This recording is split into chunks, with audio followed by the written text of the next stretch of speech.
வெந்த புண்ணில் வேலை பாய்ச்சுவது போல் மீண்டும் ஒரு தோல்வியை சென்னை சூப்பர் கிங்ஸ் அணி சந்தித்துள்ளது. நடப்பு ஐபிஎல் தொடரில் தொடர்ச்சியாக 4 தோல்விகளை சந்தித்து அவ்வளவுதான் நம்மள முடிச்சு விட்டுங்க மோடுக்கு சென்றுள்ளது. பஞ்சாப் கிங்ஸ் அணி தொடர்ச்சியாக விக்கெட்டுகளை இழந்தாலும் கூட அந்த அணியின் இளம் வீரர் பிரியன்ஸ் ஆர்யா 39 பந்தில் சதம் அடித்து மிரட்டிவிட்டார். சொல்லப்போனால் சென்னையின் தோல்விக்கு அவரின் சதமே முக்கிய காரணமாகும். ஏலத்தின் போது சென்னை நிராகரித்த வீரர்களில் ஆர்யாவும் ஒருவர் என்பது குறிப்பிடத்தக்கது.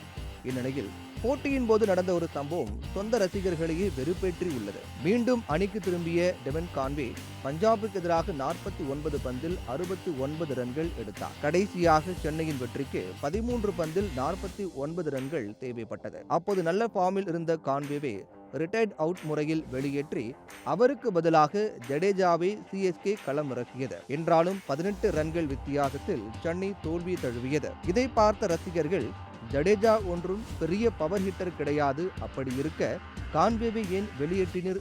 டிவியை விற்று ரிமோட்டை வாங்கிய கதைதான் கான்வேவிற்கு பதிலாக ஜடேஜாவை இறக்கியது என்று சமூக வலைதளங்களில் கொந்தளித்து வருகின்றனர்.